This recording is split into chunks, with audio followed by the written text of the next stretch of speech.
But the point I wanted to make was that one of the nice things about Sneasler King Gambit is you cover for, and King Gambit's actually out on the field already. We're just getting into the game. Okay. But the idea is the dark type coverage is really nice.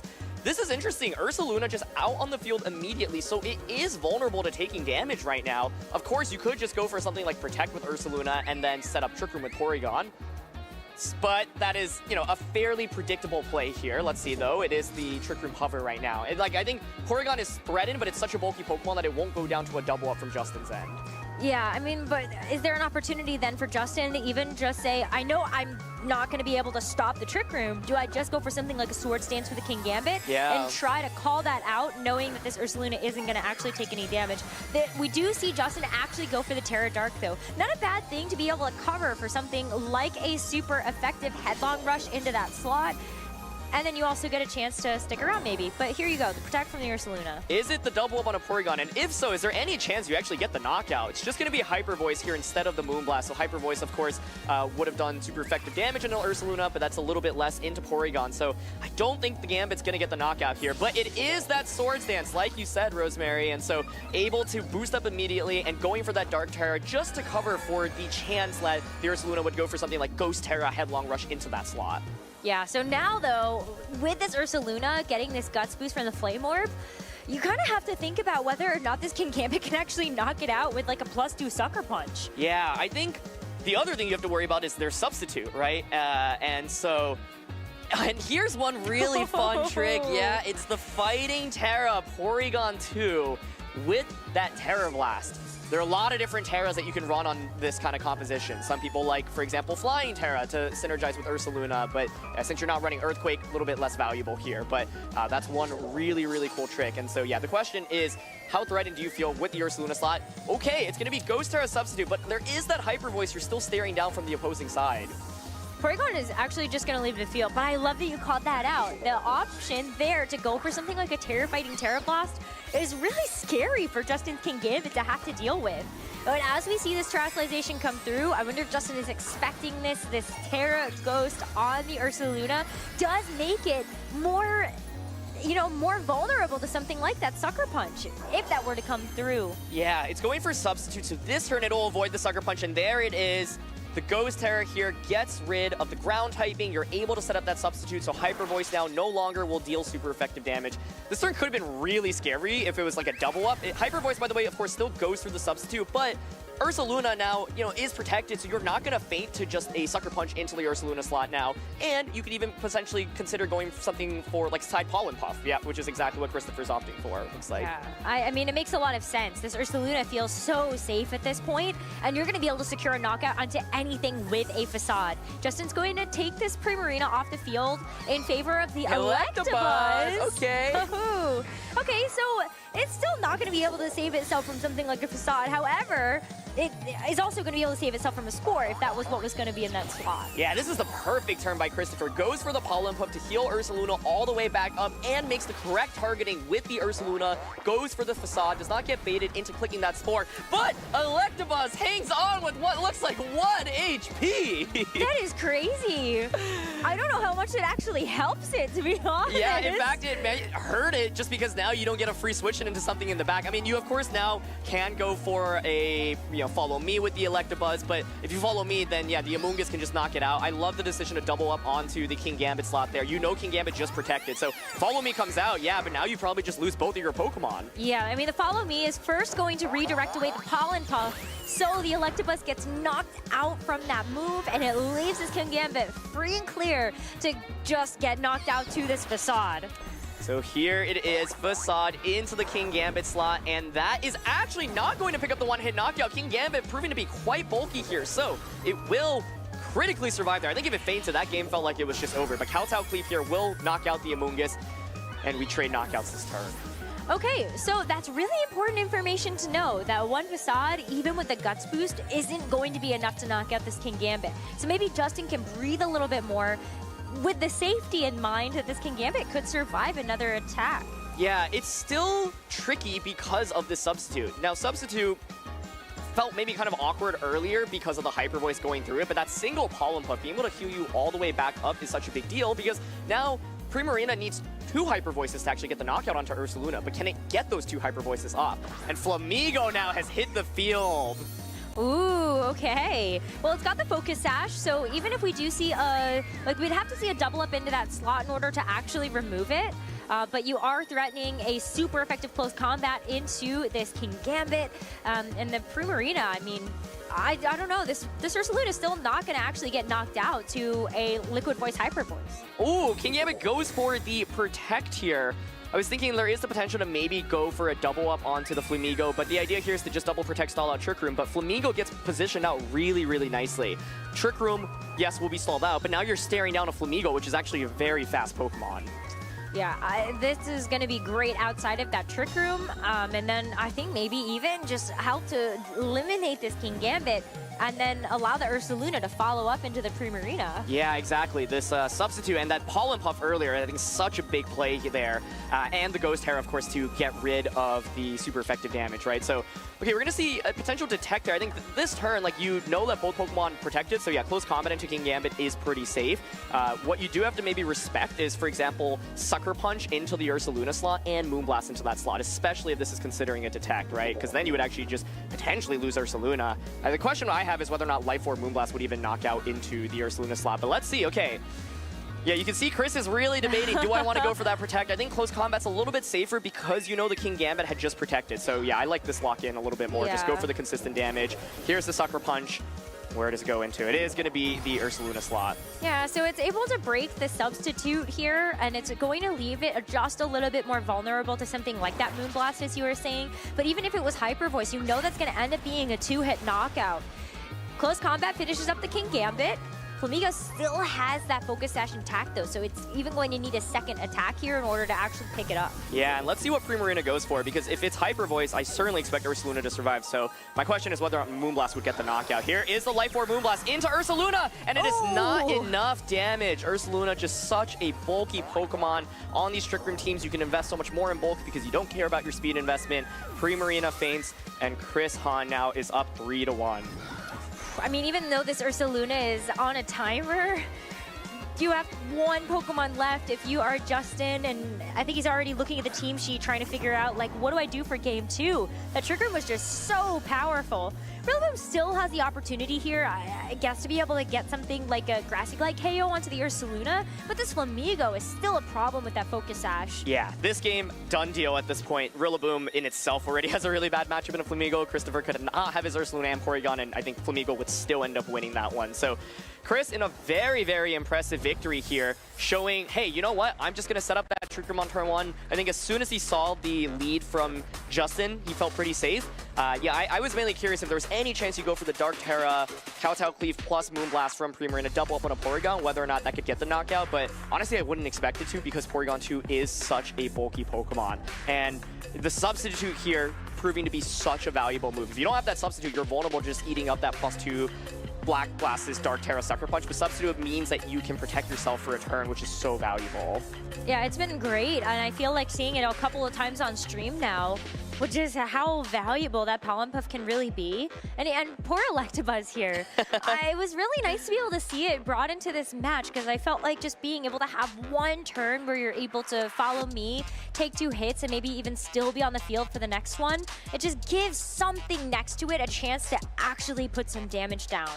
Absolutely. We were talking about Sneasler and Golden Go going into that game. They did not come out, but I don't know if the Sneasler is going to come. The thing is, it's really interesting. I think that, like, it's scary to bring because you're worried about Golden Go, you're worried about Ghost Terra from Ursaluna, right? But, like, let's say you expect Ursaluna plus Porygon 2 to be led again. You can adjust by going for something like Sneasler plus Salamence, because then you actually have a very safe double up onto the Porygon immediately on turn 1, and you get an Intimidate onto the Ursaluna immediately, and Sneasler has Focus Sash, right? I think the scary thing is, of course, you're worried about the Ghost Terra from the opposing side, but if you force that Ghost Terra, at least King Gambit, for example, can hit Ursaluna for super effective damage. So I think Sneasler feels very unintuitive to bring into this matchup because of the Amoonguss, the Golden Go, of course, completely walling it.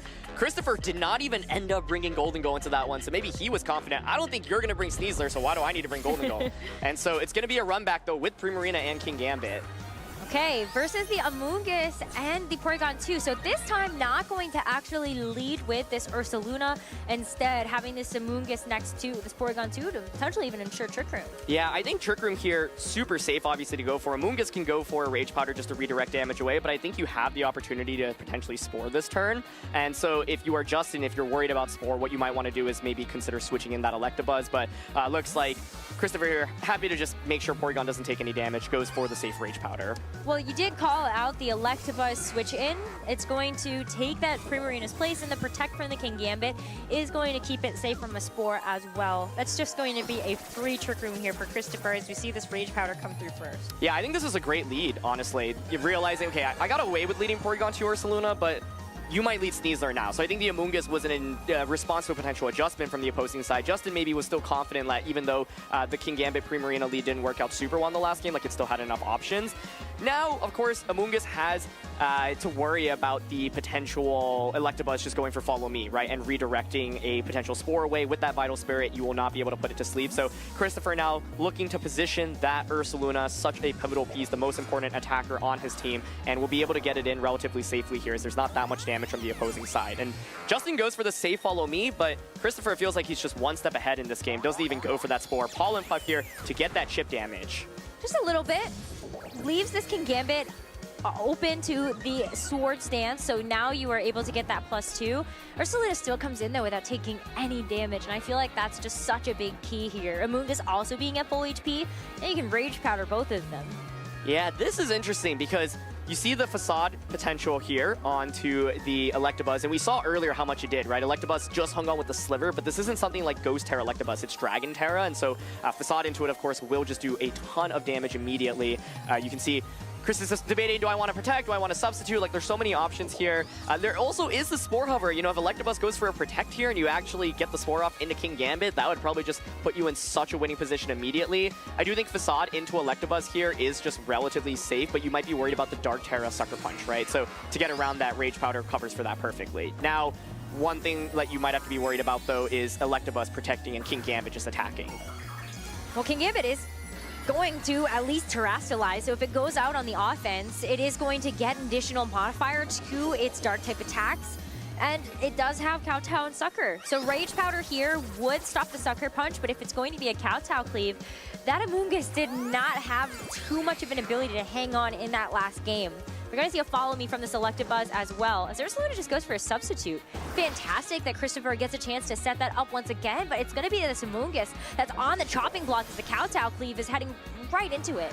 Yeah, so the Substitute is set up, but Amoonguss does go down, and that's another turn of Trick Room burnt, right? So the idea, of course, is that Ursaluna had the ability to knock out that Electabuzz, and now you can see, like, the lack of Earthquake hurts a little bit, right? If you had Earthquake, it'd be very easy to just keep clicking it. Ursaluna, of course, still in a really good spot. It's going to take a couple of attacks for it to actually faint, but Justin this time around still has that Follow Me pressure from Electabuzz, right? So you can go for another Follow Me. Trick Room is also expiring, and I think Kingambit this time around in a much better position than previously, and is able to attack relatively safely thanks to Electabuzz not just going down immediately. Yeah, but this is where the Porygon 2 feels so important. You have the opportunity to go for Terra Fighting again if you want to, and a Terrestrialization onto either the Ursaluna or the Porygon 2, depending on how you see fit. I feel like in this situation, though, Porygon 2 just being able to threaten that Terra Fighting Terra Blast is huge into the Kingambit. Yeah, my question is how much damage does it actually do? Do you pick up the knockout? And this turn, if you are Justin, you could just protect your Pokemon, right? Stalled another turn of Trick Room. And so we're going to see the Fighting Terra. Of course, this option allows you to deal super effective damage into Dark-type Pokemon, Kingambit being one of them, Incineroar being another one as well. So let's see, it is just going to be that Protect. Okay, so now Justin has fished out where that Terra is going to be. And so it is just another Protect as well. Trying to stall out those turns of Trick Room, and you also see the Terra as well. Exactly, yeah. So good information, right? You bait out the Terra. Now the question is, how much damage do we think this Fighting Terra Blast will do? Is there a chance it actually gets the one-hit KO onto Kingambit? Kingambit's a pretty darn bulky Pokemon. We just saw it survive the Facade from the Ursaluna, hasn't taken any damage, and so this in itself is a really critical turn in my opinion, right? If you are able to survive, you get a huge attack off in return. However, you do resist the Kowtow Cleave now as well, and that's a really big deal because this Kingambit does not have Iron Head. So Electabuzz can go for the safe Follow Me, and then Kingambit can either chip away at the Porygon or maybe just try to break the Substitute this turn. This King Gambit also has some trouble because this Ursaluna, it's still under the substitute. So it is able to just safely go for the KO here onto the Electabuzz, but now it's about whether or not this King Gambit can actually survive the Terra Blast. You can see Justin, he's putting his arms up. Does it get the knockout on a King Gambit? It does! What? That's just a one-hit knockout onto the King Gambit. Oh my Where was the bulk? goodness. That is why you run Fighting Terra. Porygon 2 is such a powerful Pokemon because it so often gets that special attack boost from download. And that coverage allows you to hit the King Gambit, even though it's not 4 times super effective anymore, still enough to get the knockout onto the King Gambit. And I think if King Gambit survived, this is a very, very different endgame, but now you're still staring down Ursaluna under that substitute. That was the problem for the King Gambit in general, is that you need to be able to hit this twice, have to actually break the substitute, and because it's still that ground typing, there was no way that Electabuzz was going to be able to break it because its only attack is Electro Web. So you've got to figure out another way to actually get through it. Rillaboom, Primarina, maybe it's enough, but this Porygon 2 has already taken out such a huge piece of Justin's team. Yeah. And there's still this extra Pokemon in the back for Christopher. There is the Flamigo in the back, so this is interesting, right? He's considering switching it in. I think like Ursaluna right now feels fairly safe. It's exerting a lot of offensive pressure, right? So you could consider something like Protect Trick Room, but if you Protect Trick Room, you're vulnerable to something like Fake Out plus Moonblast from the opposing side. Ursaluna here could also just attack, right? But like Hyper Voice here, of course, is so powerful. So Ursaluna is going to pivot out here. The substitute does not protect you from Hyper Voice. That will go through substitute, will pick up the knockout. Flamigo comes out. Is it a Fake Out right now into the Porygon slot? It is. Okay, so that's going to leave this Porygon 2 very vulnerable. Now that it is going to be a fighting type, okay, it's just going to be a Hyper Voice right now. Would have picked up the knockout on the Ursaluna, as you said, because it was still maintaining its ground typing.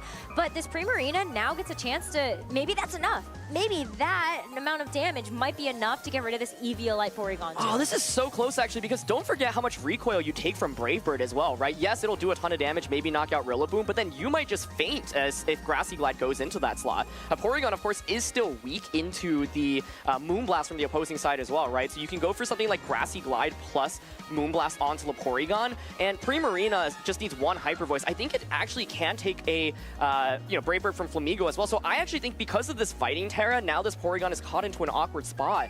This is going to be really, really interesting. I actually think that like Justin has a decent spot right now if Justin's able to knock out Porygon this turn, but it's going to be Grassy Glide onto the Flamigo. So what the question is, would Moonblast knock out the Porygon? If Porygon survives, oh, it's close combat here to not take that recoil damage. That's fair. It's going to leave this Flamigo up, and now Primarina gets a chance to go for the Moonblast. Porygon 2 is able to hang on with just a sliver of HP. That leaves his Porygon 2 up to go for yet another Trick Room. Oh my goodness. Okay, so I was thinking, if the Trick Room does not get set up there, imagine if it was like Grassy Glide plus Moonblast knockout Porygon, then Ursaluna's out on the field, and then you can just Grassy Glide Flamigo plus go for the Hyper Voice. Trick Room is now set up, right? So it's really scary. Yeah, I like the idea of Protect and Ice Beam here.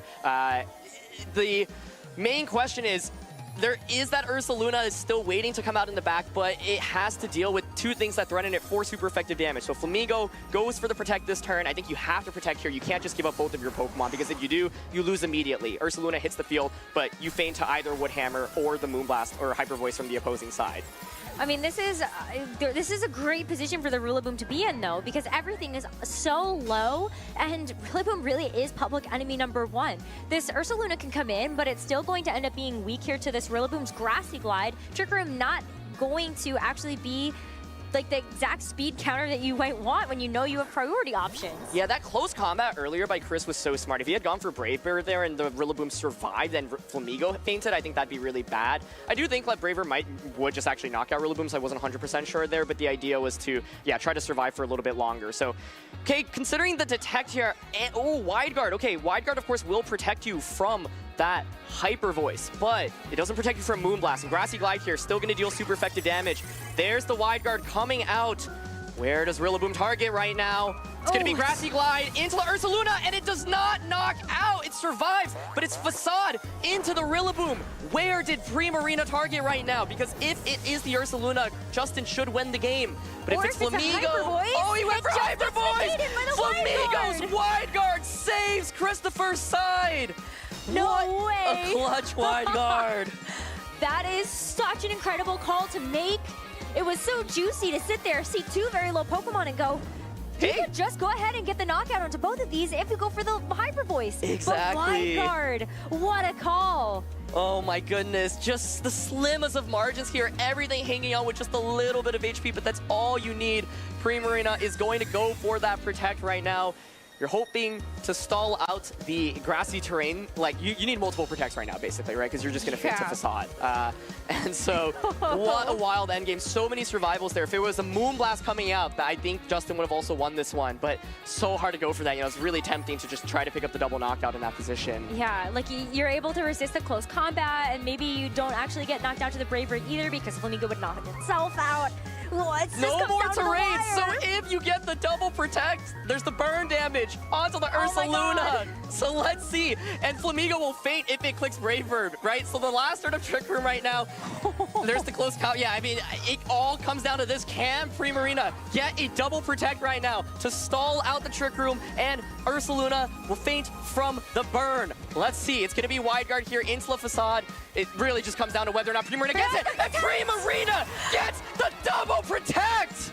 That is absolutely crazy. The wide guard isn't going to matter. The Trick Room's going to expire at the end of this turn. And Primarina actually has a chance to get the job done. Facade into the Primarina, but there is no more grassy terrain. Ursa Luna will take exactly enough damage to faint from the burn. I don't even know if a Brave Bird critical hit gets it, but that's certainly what you go for right now. That is all you can go for at this point. Oh my yeah, gosh. because the close combat is resisted. You've got to get the Brave Bird down, and the Primarina gets a chance to clean it up if it's able to survive the Brave Bird here. No critical hit. Flamingo just knocks itself out in the process. Aaron, we're going to a game 3. What a crazy, crazy game. So many survivals just with the sliver of HP from Christopher's end. But Justin finds the path to victory with that double protect. That was such a tense match. If the Porygon just feigns from that Moonblast, if we had seen Moonblast instead of Hyper Voice from Primarina, I think then the game would have accelerated. But despite all that, Justin still finds the way to win this one. Of course, your odds of getting that double protect, not exactly the highest, but that was the one out, and he got it. That is, my heart is racing at this point for both of them. Yeah. Because it was the slimmest of margins that separated the win for Christopher or Justin. And now it comes down to this third and final game, which is so exciting. Trick Room is so difficult, and I think that's one archetype that everybody has had to at least think about heading into the tournament, especially this Porygon 2 and this Ursa Luna variant. And for Justin's team, it could be a little difficult. Yes, you have a lot of protects on the team to help be able to buy out these turns of Trick Room, but once this Ursa Luna gets set up and gets going, you have to figure out a way to actually stop it, and that's the difficult part. Absolutely, yeah. I think it's been really interesting because Christopher has kind of just opted for, you know, similar Pokemon choices, right? I think Incineroar feels really awkward to bring into this matchup because you really don't want to give King Gambit a Defiant boost. It's really weak into Primarina as well. Golden Go is one of those Pokemon that, like, can be good if positioned properly, but when you're staring down at Black Glass's Swords Dance King Gambit on the opposing side, it's also really scary. Christopher has had this tendency to lead with Porygon 2, right? We saw Porygon 2 with the Ursa Luna, Porygon 2 with the Amoonguss, and so I wonder if Justin feels okay just going with Primarina plus King Gambit again, saying, you know, I think this covers most of your options, especially because of the Electabuzz in the back. I think the 4 that he's brought feel pretty stable and consistent. We kept talking about Sneasler. I would love to see it, but I think I can see why Justin doesn't want to bring it because it's way more frail than the rest of the 4 that he's bringing into this matchup. Doesn't feel that good into Trick Room. Obviously, you're worried about the Ghost Terra from the opposing side as well. So even though it can force out a Terra, it might just kind of feel like dead weight afterwards. But yeah, I think the question then is for Christopher, you make a new lead adjustment. And here's Electabuzz hitting the field. This Electabuzz covers for Amoonguss, and Amoonguss is on the opposing side. And no Porygon 2. That's right. Just the Ursa Luna that's going to be in the lead here for this game 3 for Christopher, next to that Amoonguss. Oh, this is so interesting because Amoonguss right now caught in this awkward spot where you obviously don't feel very comfortable clicking Spore, especially when there's Electabuzz. Primarina's exerting so much offensive pressure right now. So I think Justin realized, oh wow, Amoonguss lead in this last game was kind of scary. Let me lead Electabuzz to put on some pressure against it and make Amoonguss just not be able to get the Spores off. This is exactly why people are using Electabuzz in the format. That Vital Spirit, preventing it from falling asleep. Have that follow me. So helpful. And here's the helping hand coming out. Wow, and there's no Terra either, but there is a Protect on the Ursaluna, so it's at least not going to take any damage if it was a Hyper Voice, but this Moonblast as well, going to be negated by that Protect. Yeah, and that's the thing. This duel does not put on any offensive pressure into Amoonguss, right? Amoonguss actually went for Spore into the Vital Spirit there. You might be wondering why that's the case. I think in this spot, Christopher was thinking maybe you'll switch out the Electabuzz. Crucially, doesn't go into Primarina. I think if Primarina gets put to sleep there, Justin is in a really, really rough situation. So trying to read into a switch there does not get it.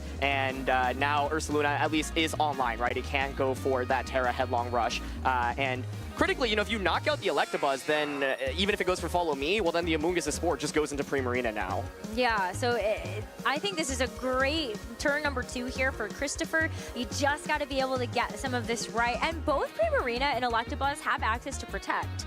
Is there a world where you see like a Protect could throw a wrench into things? Yeah, it's interesting because right now, like, the Electabuzz isn't going to do anything, right, other than go for Follow Me or Helping Hand. There's no offensive pressure, and so protecting it would only allow Primarina to kind of just get targeted down. And so, yeah, Ursaluna here is going to go for the Ghost Terra. One of the things I was thinking about was, would you ever consider tearing Electabuzz to survive, like Headlong Rush, for example? But now, yeah, you really are vulnerable to the KO on Electabuzz and then just Spore going into Primarina. So it's going to be Helping Hand once again.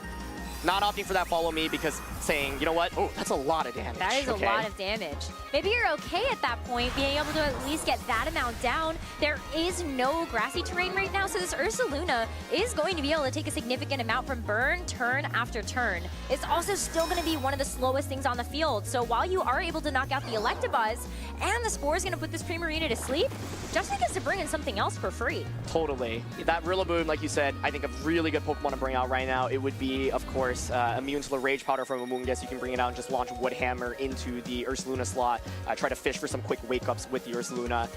I was thinking, okay, we see Rillaboom here. I was like, oh, if Justin had this Salamence in the back, it's Fire Terra, Choice Specs, Heat Wave, like that would be kind of fire in this position. But I think Rillaboom, you know, it seems like Justin's been pretty comfortable going with the same Pokemon over and over again. So yeah, I think Chris now recognizes, hey, okay, I am not going to get my Ursaluna to deal any damage right now, so the idea is to pivot into the Porygon, get it in safely, heal it back up with Pollen Puff, and then aim to set up Trick Room.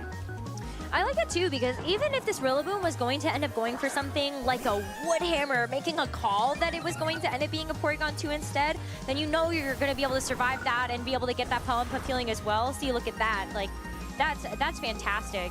So great call there, as the Primarina does take its first mandatory turn of sleep, and we see the Pollen Puff come through to get this Porygon 2 back up to full. Yeah, this is interesting because the question now for Justin is, how do you actually deal enough damage to go through this duel, right? The best answer for the Amoonguss was that King Gambit with the +2 boost Dark Terra, but now that Electabuzz is gone, Amoonguss is pretty safe to just keep clicking Spore, right, across the field. So Trick Room here really safe. I think you can go for something like Trick Room and then side Pollen Puff once again. You could go for a Rage Powder if you're worried about the Moonblast from Primarina, so Christopher opting for that Rage Powder, saying, you know what, I just want to cover for a one-turn wake right now.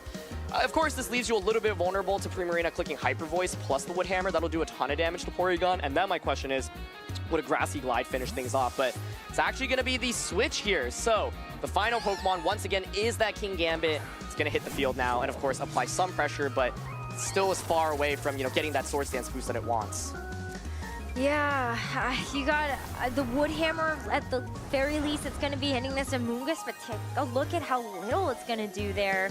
I almost wonder if there was an opportunity for you to go for like U-turn and get the Primarina back in or something. Yeah, it's a really awkward spot damage-wise, right? Where, like, Rillaboom actually maybe doesn't want to target Porygon because they're like, oh, well, you're just going to heal it all the way back up with a Pollen Puff anyway, right? Or recover. So, exactly. So, King Gambit is out on the field, but is it going to have enough time to set up, right? Because Spore into that slot is just relatively safe, and there is a sleeping Primarina in the back. So, Electabuzz actually going down as quickly as it did just unlocks the Amoonguss a little bit more here. So, let's see. I think if you're Justin, what you really want to go for is a Swords Dance, right? And then eventually just try to sweep with it. Like, maybe you can capitalize off Chris not going for a Spore. And yeah, it's not Spore on a King Gambit this turn, so it's just going to be Grassy Glide coming out, okay? Gets a critical hit. All right, and the Pollen Puff into the Rillaboom, that's going to deal a good amount of damage, bringing it to like 60%. It's the Ice Beam to follow it up. It's not going to be enough for the KO quite yet. It does Swords Dance is online. Swords Dance, that's huge. Yeah, so Justin's win condition, I think, is this King Gambit, is able to get that Swords Dance off. Now, of course, you have the ability to Spore into the King Gambit slot, but King Gambit could just protect, for example. Rillaboom is getting low. There is still the Flamigo in the back, and Flamigo is actually a really nice answer in the late game against this King Gambit, right? Because you can just close combat against it. So one of the things you want to do, I think, is, yeah, put it to sleep, stall out your own Trick Room, and then get Flamigo out. Because the tough part, too, is that even if you protect here, how is the Rillaboom going to knock out either of these Pokemon? Exactly. It has no offense, basically, other than Woodhammer and a Porygon. So here is the Dark Terra, but Christopher has gotten the Flamigo in, I think, at just the right time. This is a great switch in because the Amoonguss will always Spore the King Gambit slot before it moves. Of course, King Gambit could Sucker Punch, but it's going to fail in this position against a Switch and Amoonguss going for Spore, right? So Dark Terra comes out. It's going to be Grassy Glide here, which, of course, is going to break Flamigo's Focus Sash, but with Spore coming out, I think what Justin maybe would want to hope for in that spot is you switch in Flamigo, but then go for another read and Pollen Puff Rillaboom, but Spore into King Gambit, I think, always relatively safe there. Yeah, that is a huge, huge threat to Christopher's team. We've seen that it's able to just go ahead and one-shot the Amoonguss, and this Amoonguss has been so oppressive this entirety of game number 3. How do you get this King Gambit out of here? You could bring in the Primarina into the King Gambit slot and hope that you're going to tank something like a close combat and hope that the Primarina wakes up on the next turn, but you're still at such a disadvantage knowing this King Gambit has to take, might not even wake up here. Yeah, and this Clear Smog actually a huge difference maker as well, right? It's really safe to Clear Smog into the King Gambit slot. It's given up its Steel typing, right? And so that'll just get rid of the attack boost. So Flamigo detecting here saying, you know what, I know that you've broken my Focus Sash. I don't want you to wake up and get a Sucker Punch off. Clear Smog here now just gets rid of those attack boosts immediately. So even if King Gambit wakes up, it won't be the most threatening and it stays asleep here. So really excellent play by Christopher as Flamigo now still fairly well protected. Yeah, and the wood, it's also going to dodge out with the Woodhammer too. Woodhammer still would have done like I think a decent amount of damage, especially being on grassy terrain. But we saw how much the grassy terrain, or the Grassy Glide did on grassy terrain. It wasn't enough, and now the grassy terrain is gone. Yeah, and with that, you're seeing the Rage Powder hover here, right? So Rage Powder just covers for King Gambit targeting, and I think the downside for Justin in this game is you've had Rillaboom out on the field the entire game. This Rillaboom is not exerting any pressure whatsoever, and so it effectively feels like a 2v1 right now for Christopher, right? Where he's saying, okay, you have a Pokemon out, but it's actually benefiting me, and that's not something that's a little bit more scary, right? So with no Swords Dance boosts up anyway either, and with this Rage Powder, it's looking really tough because Amoonguss is just not really taking any damage so far in this game, and when Flamigo can attack like this under Trick Room, that's a big issue. That is a huge issue with how fast it is. So Primarina is going to take this King Gambit's place. You know that it's going to take this close combat just a little bit better, but even with the Rage Powder here, how do you actually knock out this Flamigo? The U-turn goes into the Amoonguss to at least do just a bit of chip damage, and you're able to get the King Gambit in on the different side. So did you get the call correctly that this Flamigo is actually going to end up either doing like a Brave Bird in that slot, or actually just go for something like the close combat into the Primarina? I really like this play by Justin. He realizes, okay, I just can't have Rillaboom out on the field for as long as I have, right? So it's a really fantastic switch there. But this is what's awkward, right? Christopher got Flamigo in under Trick Room. This thing isn't even meant to be used under Trick Room, but now it just puts on so much offensive pressure while Trick Room is set up, right? So you've got that Brave Bird into Primarina. Like, at this point, I think Flamigo can knock out every single Pokemon, right? Which is really, really scary. So here it is. It's just going to be Brave Bird into the Primarina slot, and that is just the knockout immediately. You're going to take a bit of recoil here, so if this King Gambit maybe does wake up, maybe you're able to get a chance to actually get the knockout onto it, but the King Gambit stays asleep. Oh no, things are not looking very good for Justin right now. It is already asleep, so this Spore is going to be neutralized in that front. And you get the Rillaboom back in, so you could go for something like a fake out here and hope that the King Gambit actually does wake up on this next turn. Yeah, I was wondering, like, is there any chance a Dark Terra Sucker Punch against -1 defense can knock out the Flamigo? Because if so, you could fake out into Moongus and just go for that Sucker Punch. It's scary, right? Because Gambit's going to wake up, so then, yeah, Spore into that slot again. But it's the fake out here into the Amoonguss, No. consuming the Chillin' Berry. King Gambit does wake up, though, so that's a big deal. The Sucker Punch, if it KOs, does give Justin maybe another... Does it get the knockout? It does! Okay! So the Flamigo going down here is very big. No more close combat pressure into this Pterodart King Gambit or the Brave Bird into the Rillaboom. Okay, you know, it certainly brings the game a little bit back, but I think the problem is Amoonguss here should survive. I'm thinking like U-turn Kowtow Cleave isn't even enough to get the knockout, right? And if Trick Room gets set up, it's still really scary. So Porygon comes out right now. I think the other scary thing is Ursaluna in the back is, of course, really weak. It will just feint to one more attack, but that was a key knockout. Like, that was what I was wondering. Do you knock out Flamigo? Because if not, I think the game just ends right there. So critically does get the knockout. And okay, we're seeing kind of a bait here. The hope is to, try to switch in Ursaluna, get Porygon knocked out, and then put King Gambit back to sleep. That's one possible play that you can make here. The other play, of course, is you can stay in and just go for damage. But okay, here we go. Oh, this feels so risky. It feels so risky because you could stand for your Ursaluna to just get knocked out here if you're able to call that slot. Yeah, Any attack into it is going to knock it out. You got to go for it, I think, because the reality is that like Ursaluna's not going to win you the game from this point onwards. It's just going to feint from one priority attack. So there's Woodhammer. This is going to be really close. I mean, like, at this point, Amoonguss can't heal back up with Regenerator. Was it Kowtow Cleave or Swords Dance from the King Gambit? Ooh, it's Kowtow Cleave. Yeah. So it still does a decent amount to this Amoonguss. It needed the +2 in order to knock it out. It brings it down very, very low. But the Spore is going to put this King Gambit to sleep again as this Porygon 2 comes in and is able to go for something like an Ice Beam into the Rillaboom, and it's still relatively full HP. This is such a close game. I think, that knockout on a Flamigo, keeping Justin in it, and now Porygon comes back out. So you can see that Amoonguss survive with enough HP. I don't think U-Turn and Kowtow Cleave would have knocked out Amoonguss anyway, which is why Justin opted to not go for that. Porygon now gets that special attack download boost. That's such a big deal in this endgame. It allows you to deal so much more damage right now. And so, oh my goodness, we are getting down to the wire. I mean, it might come down to whether or not King Gambit can just get a one-turn wake-up. So here it is. It's actually going to be Woodhammer onto the Amoonguss. Does not get the knockout. A knockout there with the critical hit. Still not enough. All right. But Justin knew that this could be Rillaboom's potential final turn in this game number 3, as it's going to have to take this Ice Beam from this Porygon 2, which is plenty to knock it out by itself. And even if that wasn't, the Pollen Puff follow-up would have sure been able to do the trick and is still going to do super effective damage into this Terra Dart King Gambit. Yeah, so that is good bit of damage. Yeah, I think now the question is, do 2 Terra Blasts from Porygon 2 get the knockout? There's the ability to potentially consider setting up Trick Room there as well, but wanted to just make sure you get rid of the Rillaboom. Now, I think Gambit needs to wake up this turn. If it doesn't wake up, I think the game is just immediately over. You just take too much damage, and it stays asleep. You can see Chris breathes a sigh of relief there. Pollen Puff coming out, dealing more super effective damage into King Gambit. Trick Room will now be set up. It's a 2v1, and King Gambit does not have any attack boost, so it will not be able to just get a one-hit knockout onto the Porygon. You can very safely go for Pollen Puff once again and 2 Terra Blasts, and that'll finish it up. Yeah, even if you get the Sucker Punch damage down, you know, it's such a difficult situation with the Rage Powder recover for that as well to deny that priority attack. And so with that, the King Gambit's going to wake up, but it does fail the Sucker Punch because of that Rage Powder, and we do see the Porygon 2 get a chance to go for the Terra Blast. The increased special attack is enough to get the final knockout into King Gambit, and that's it.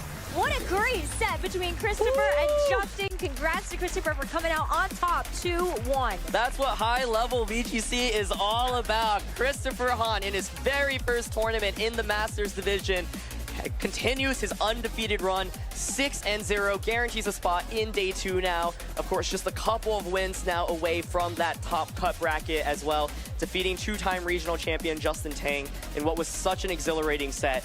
Christopher lost to some pretty slim odds in that game too, but kept his composure. Justin brought out this new lead adjustment, which of course gave Amoonguss some trouble in the early game, but Christopher also makes his adjustment and finds the win. That was a phenomenal